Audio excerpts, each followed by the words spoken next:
found myself in Los Angeles conducting field representative work, and that's where I found my passion in serving in local government after I got involved with the cleanup of the contamination of Southeast communities in Los Angeles that were being contaminated by the Exide recycling battery plant. It was really affecting our communities out there, and when I left, we spent 2 years out there, Anthony and I, and when I left the community, I was still working on that committee that was in charge of the cleanup. And so I really learned about state permitting and what that entailed, and the code enforcement side of things at that time, and how they will be applicable in any other space, and once I moved back to Northern California as well. So coming back to Northern California, I found an opportunity to run for a local office for the Woodland City Council. That was 2015, going into 2016, we were moving into districts. A great opportunity to have more representation, more diverse representation in our communities, and I thought, I am all in. I'm all in to serve the community. I'm all in to bring in folks that also want to serve in office and do good work for our communities. And that's where it started. I did my first 4 years on the Woodland City Council, became the first Latina mayor of our Woodland community as well. I'm so very grateful for that opportunity, and just got to see a lot more beyond state service, right, working in the legislature and now in local office, and the resources we can help bring more from the state and the federal side. So very grateful, and fast forward to now, I want to come back to local office, and I set my eyes on working and running for county supervisor a few years back, and they gave it some time because I'm still serving in the Army Reserve. At one point I was working for Veterans Affairs as a government appointee, did that for 5 years, and so another whole different experience going from the legislature to a state agency, and seeing more about how we bring in funding and how we use it and track the data of how well we're implementing our benefits and services at every sector. So running for county supervisor for this District 3 is a passion of mine. We came in last year with 46% with the short-term election. We came out to West Sacramento, Brian Roderick, and we won both these precincts here in West Sacramento. We won the new development areas in Woodland, and we were shy on the West End. But very grateful for all the work that we did. Some folks here today, including Antonio, Frank, and Phil, helped get the word out here in West Sacramento. And so when I go out into the community, or when I hear back from folks in West Sacramento, they tell me, you really had a presence. We hadn't seen that here before, and that fills my heart, because we all, as elected as public servants, want to be accountable to the community, and we want to make sure that folks know where to find us. Because at the end of the day, you all hire us with your vote to do the work that we do. And so I'm coming in with the approach of, this is a new year, there are different times, right, from last year. My platform is very similar, but I'm going to be leaning into the budget, and where the budget goes is where we're going to drive to. Because we have the immediate needs of mental health services and serving our homeless populations, bringing them in and housing them, getting them back into the workforce, right, so that they can be independent as well. At the same time, we'll have to navigate how much money we have on that end. We're already seeing positions that are halted and unfunded for now, just because of everything that's going on federally, and we really have to look at how much we're spending at the county level. That's affecting every sector. We're looking out for food security as well, right? We're seeing that our food banks are in trouble, and so we're having to cover down until the federal government figures that out. So I'm very much about boots on ground, going out to the communities and figuring out what the immediate needs are of our community. Because I'm only going to be able to do the job with your help. I'm learning about West Sac. I'm excited about the expansion of Home Village Elementary School. Right? That's coming along very well. We've gotten acquainted with Three Sisters Garden and their role and mission on providing food security as well. I've also learned about permitting of projects that take a long time, right? And I've seen that in many spaces of government. And what I feel it comes down to is us working at the local government. Everybody, whether everybody in the government, council, school boards, or as the supervisors, really leaning in to bring up our literacy rates. There's no such thing as it's a school board issue, it's a city council issue. Absolutely not. And we can't be waiting on projects that have been sitting for a long time. We need to effectively streamline and prioritize so that you as residents are not paying additional money. at the end of the line, at the end of the road, it's costing us more money the longer we wait on some repairs. And so I know for Bright and Broadway, right, we've been looking at the Bright Park Master Plan as well. Very exciting. We're going to get another pool. There's a big project going into that. And how we weigh that out with other projects in West Sacramento is going to be crucial.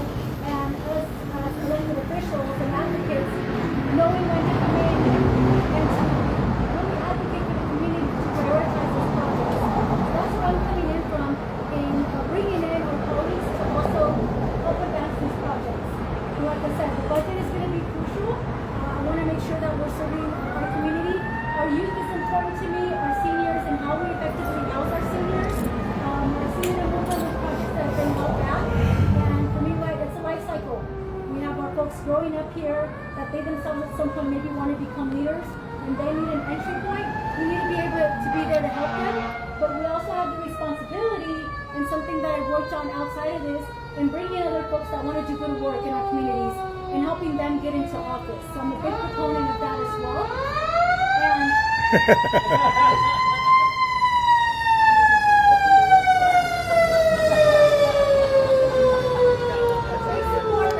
first responders and public safety, and one of the things that we That's a good ad-lib. Good ad-lib. And strengthening that foundation and that trust level between communities and police. And every community is different, and it takes some time. So we should always feel safe. Our youth should always feel safe and be able to lean on each other and not be afraid to ask questions, right? So one of the things that was highlighted for me recently was how in communities we come together and have conversations, and sometimes community members may not come talk to us as elected officials, but we have the leaders in our community, like Mary Ann, like Dee, that folks will go to. We pass along the message, and knowing that responsibility that we have as community leaders to come to us as public servants and electeds, right? To get the ball rolling and making changes, because we have community members that are finding that out there for them. It's going to be a D, right? It's going to be Emma. Okay, is that right? Awesome. Yes. And so I want to be accessible, and I always say I'm going to be out in the community. I did that in my work for Veterans Affairs because it's difficult. We're not always very well connected right through our broadband services. It takes some time.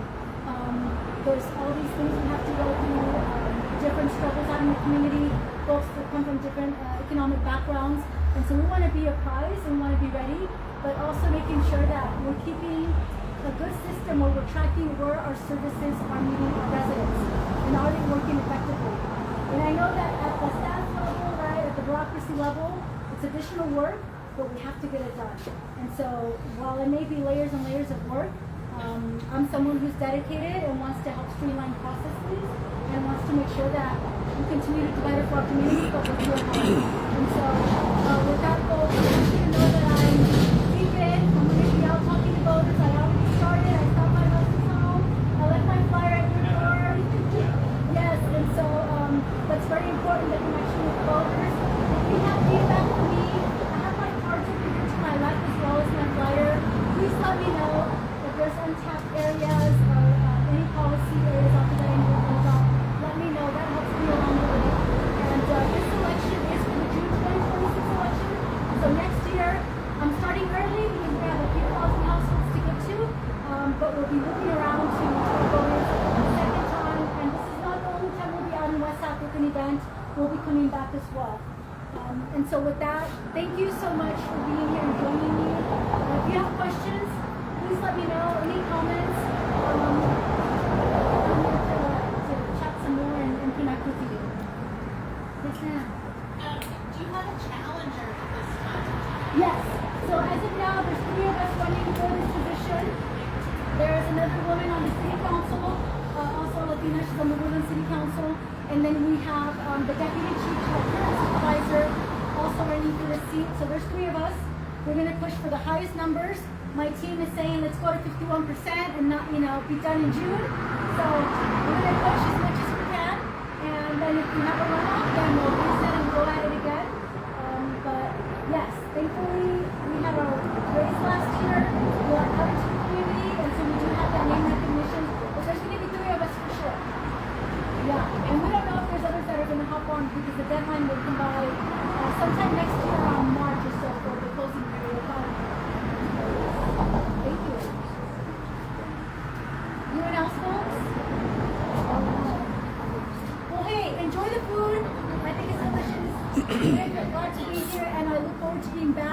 I do have one last presentation. And if you wanted to say something, Marianne, before I just wanted to say one thing, and that is, if Xochitl, the reason Jennifer and I wanted to spend some time out here is to make sure you guys knew who she was, heard what she represents, she has a stellar resume of public service. And it's great that you get to meet her, but it takes money to run a campaign. So please take a flyer and there's a scan. You can donate money, which is always really important. But the first thing before you donate money, you need to see the character of the candidate. And I hope you saw that tonight. So thank you.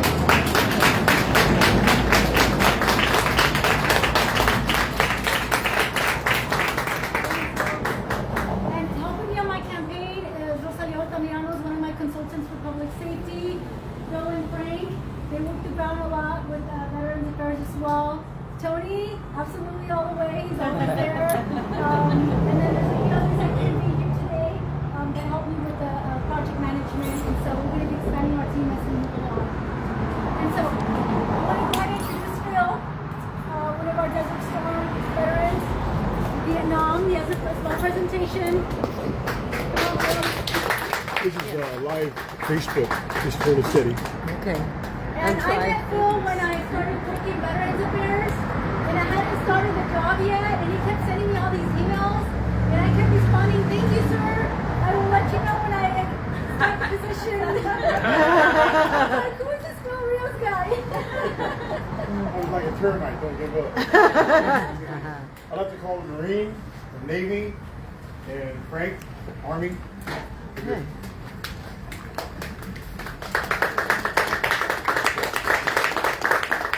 I like to start with the Marine first, and then the Navy, because the Navy brings the Marine. Just to say a few words. So my name is Rosalio Altamirano. I'm a Marine Corps veteran. I'm a good friend of Xochitl. Xochitl's platform is emblematic of our ethos as veterans and what we do at community service. And she's still wanting to serve, whether it's on active duty or her community. And I think veterans have a specific skill set that's unique. And there are not enough veterans in local government. And I think we need to get Xochitl and more female veterans into local government to bring our perspective to help serve the community. And I think she's a perfect example of what I would like to see other veterans do. So thank you for that. My name is Lisa. I am a Navy veteran. I'm very, very grateful to be here and the opportunity to meet with Xochitl and meet the team. I'm incredibly, incredibly proud of all that you've accomplished. As a veteran, as a Latina veteran, I've found so much support in this community, and Xochitl is someone I look up to and continue to look up to. So I'm really excited for this journey, and I'm excited to be a part of it with her in any way that we can support our female veterans and Latina veterans. So thank you. Frank Bollinger, U.S. Army Military Intelligence, Operation Red Freedom. He was wounded there. Sounds good. Again, my name is Frank Bollinger. So 21 years, Army National Guard. Went to Jordan, Iraq. I've known Xochitl for many years. I'm out of this particular jurisdiction, but I'm here to support you as a volunteer, door knocking, phone calls, support you in all these events. Yeah. Number one fan of this veteran. She's an American veteran. We are all American veterans. We fought for the flag. We gave blood, sweat, and tears for this flag and to honor our country. And on behalf of all of us here, I was, my wife and I were in Normandy. We went down to the beach, Omaha Beach, Utah Beach, and I stood on the beach imagining those soldiers coming across fighting for D-Day. And to be on the beach, to see it in the building, movie, is one thing. To be on the beach and see the waves coming in, and then going up to the hill and look through the German fortifications and see what fields of fire it was shook me up. So each of us gave the best we could. She was always there for us veterans, always. And 911 ceremonies, reading the name ceremonies, Vietnam veterans walking home ceremonies, and sometimes there was no ceremonies, she showed up anyhow. That was cool. So this is a official souvenir stand from Omaha Beach. And on behalf of all the veterans, we want to give it to our #1 veteran. This is Facebook Live. Frank and I are from Sacramento County. We cannot vote for her, but we can support her logistics, energy, and financial. So you're reading me, and I know you guys are out in Sacramento County seeing this. Provide support for a veteran to get her in office, because we need veterans in office. Here we are,